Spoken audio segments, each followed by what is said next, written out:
Hello everyone.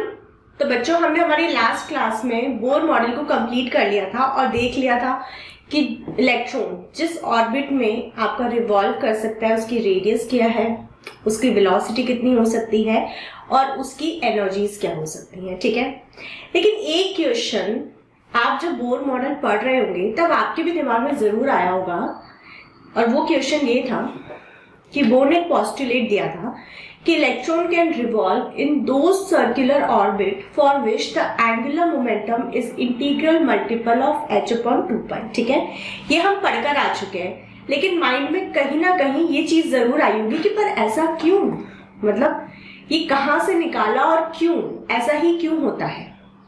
तो वही चीज आपकी प्रूफ करी है डी ब्रॉगली ने। ठीक है, कि ये वाला जो स्टेटमेंट था इसको प्रूफ किया था डी ब्रॉगली ने कि क्यों इलेक्ट्रॉन सिर्फ उन्हीं ऑर्बिट्स में रिवॉल्व कर सकता है जिसका एंगुलर मोमेंटम h/2π का इंटीग्रल मल्टीपल हो। ठीक है, तो इस क्लास में हम वही चीज पढ़ेंगे, पर उसको पढ़ने से पहले कुछ ऐसी फंडामेंटल है जो हमें क्लियर करेंगे। ठीक है, अब देखो लाइट के बारे में। लाइट के बारे में हम बताया है, लाइट के पास डुअल नेचर होता है। ठीक है, it can act as a wave or it can act as a particle.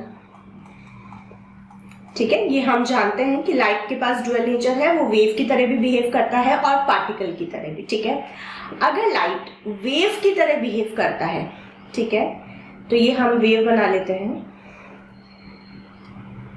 तो वेव की भी कुछ प्रॉपर्टीज होती हैं। ठीक है, जैसे कि वेवलेंथ।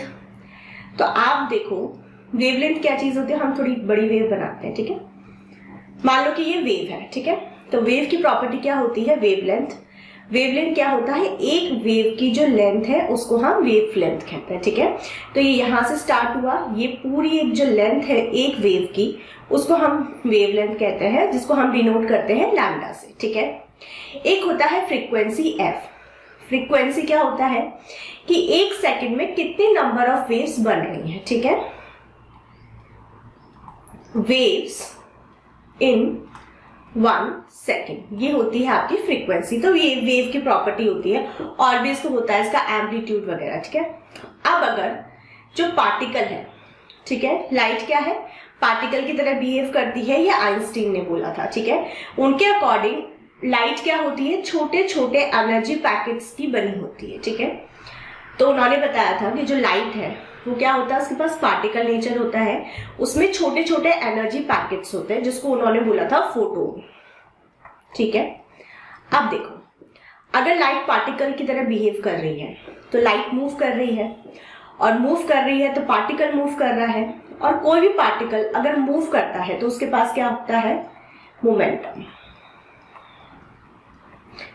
कोई भी पार्टिकल मोशन में है तो उसके पास मोमेंटम होता है। ठीक है, तो इसका मोमेंटम जो लाइट है, ठीक है, उसका मोमेंटम हम लेते हैं p = h/λ से। ठीक है, तो ये दो चीजें हम जानते हैं। ठीक है, अब हम बात करते हैं इलेक्ट्रॉन्स की।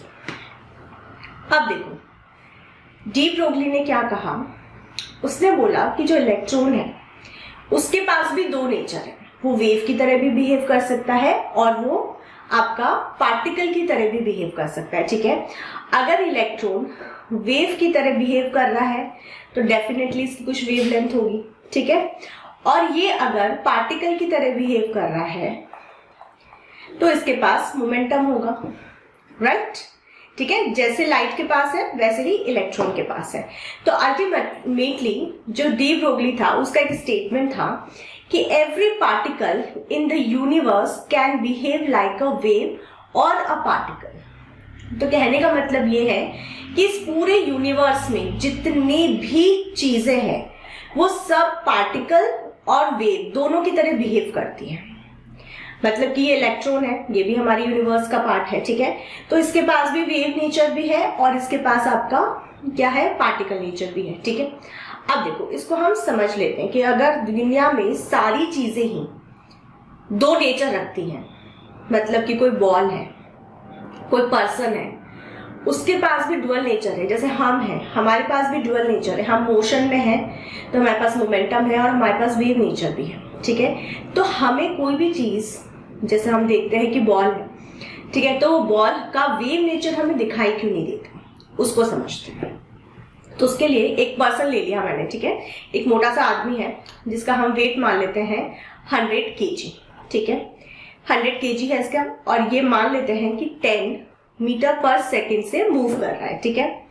तो डेफिनेटली ये पर्सन है, इसके पास मास है, ये मोशन में है, तो क्या हुआ, मोमेंटम हुआ। तो P is equals to mv, कितना हो जाएगा आपके पास 1000 kg into metre per second, ठीक है, इतना मोमेंटम है इस पर्सन के पास, ठीक है। अब हम डी ब्रॉगली वेवलेंथ कैलकुलेट करते हैं। तो लैम्डा इज इक्वल्स टू क्या हो जाएगा, h अपॉन p होता है, ठीक है। h क्या है आपका, प्लैंक्स कांस्टेंट, जिसकी वैल्यू कितनी होती है 6.62 इंटू 10 की पावर माइनस 34, ठीक है। और मोमेंटम हमने कितना कैलकुलेट किया 1000, तो इसको हम ले लेते हैं 10 की पावर 3, ठीक है।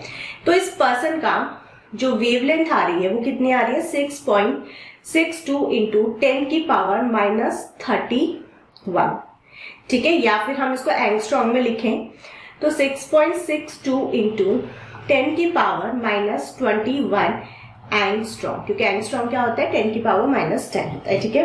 तो आप देखो कि ये जो वेवलेंथ है ये इतनी छोटी वेवलेंथ है जिसको हम मेजर तक नहीं कर सकते, ठीक है। इसलिए जो बड़े बड़े ऑब्जेक्ट्स होते हैं वो उसका वेव नेचर हमें शो नहीं होता, क्योंकि उसका जो वेवलेंथ है वो बहुत ही कम होती है, ठीक है। यहीं पे अगर हम इलेक्ट्रॉन की बात करें तो मास ऑफ इलेक्ट्रॉन कितना होता है, हमें पता है मास ऑफ इलेक्ट्रॉन होता है 9.1 इंटू 10 की पावर माइनस 31, ठीक है। इलेक्ट्रॉन की वेलोसिटी, ठीक है, हमने वेलोसिटी कैलकुलेट करी थी, तो वो कितनी आती है अप्रोक्सीमेटली 10 की पावर 6 मीटर पर सेकेंड, ठीक है।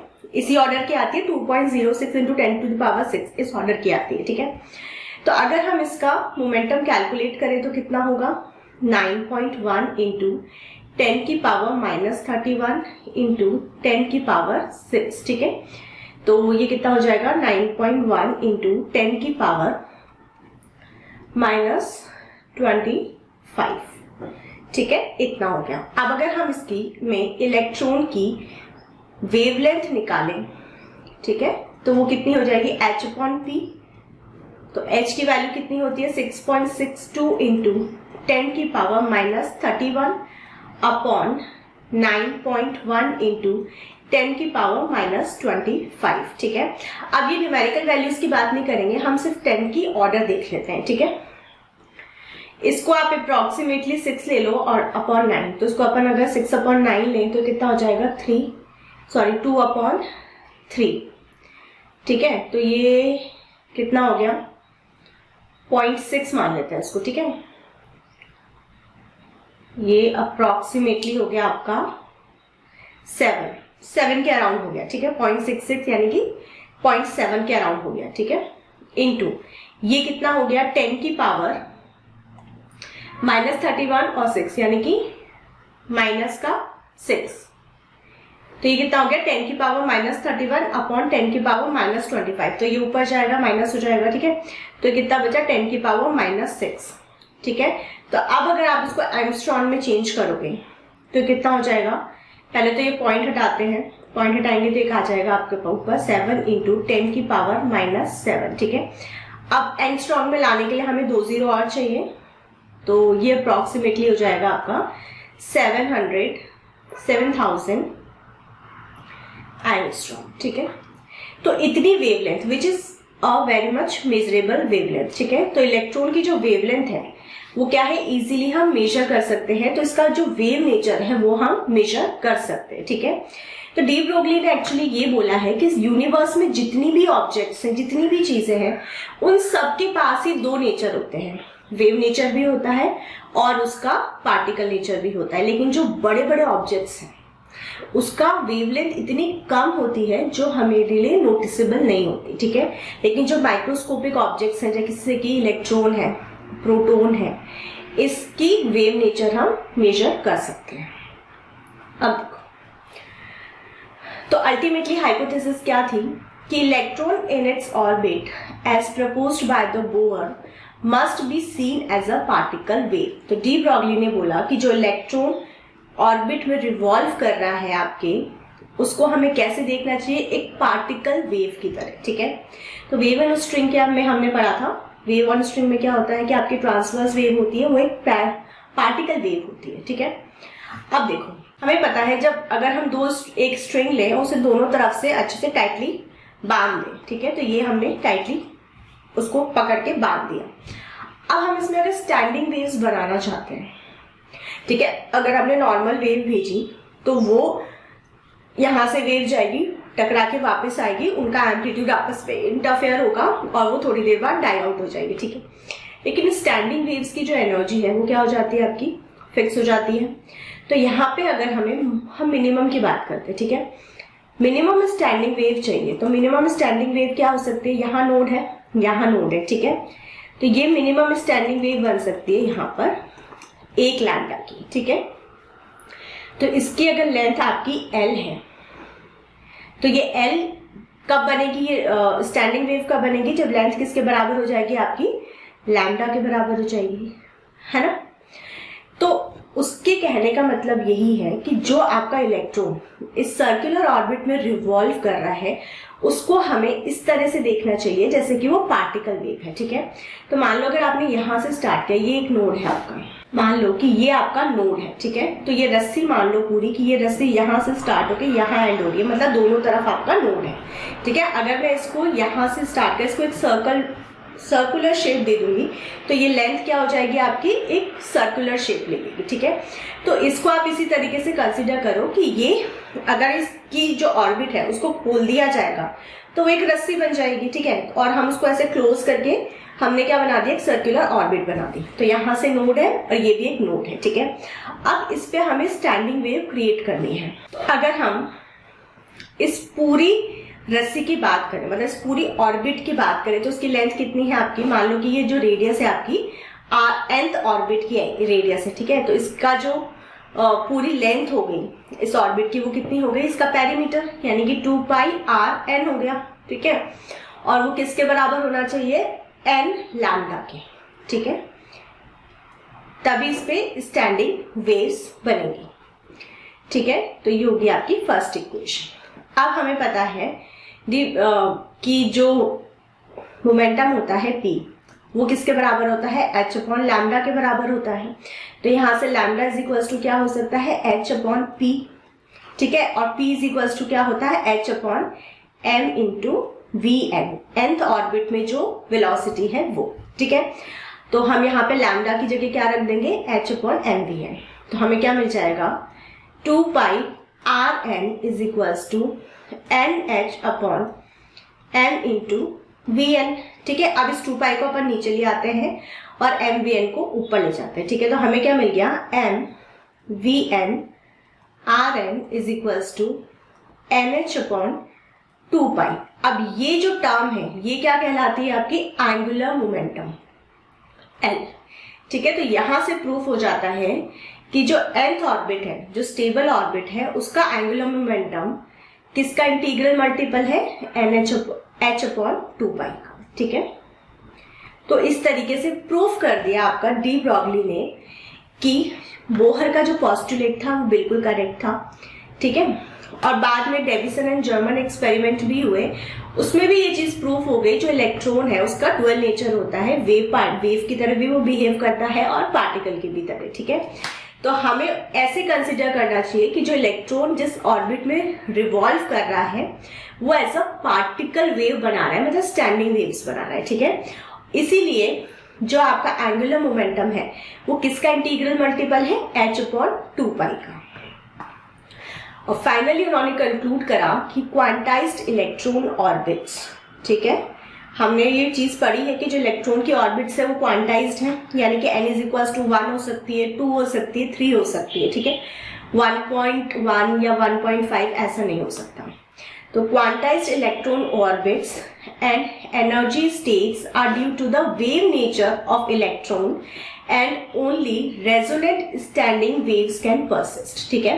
तो कंक्लूजन क्या था कि इलेक्ट्रॉन क्या है, एज अ वेव की तरह भी बिहेव कर रहा है और एज अ पार्टिकल की तरह भी, ठीक है। और वो जिन ऑर्बिट्स में मूव कर रहा है वो as a standing waves create करके मूव कर रहा है, इसलिए वहां की रेजोनेंट कंडीशन में है, इसलिए उसकी जो एनर्जी है वो क्या है आपकी फिक्स है।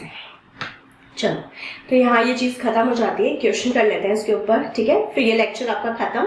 उसके बाद हम स्टार्ट करेंगे dual nature of radiation and matter. तो क्वेश्चन है, the de Broglie wavelength of the second orbit is, मतलब इलेक्ट्रॉन सेकंड ऑर्बिट में अगर रिवॉल्व कर रहा है तो उसकी डी ब्रॉगली वेवलेंथ कितनी होगी, ठीक है।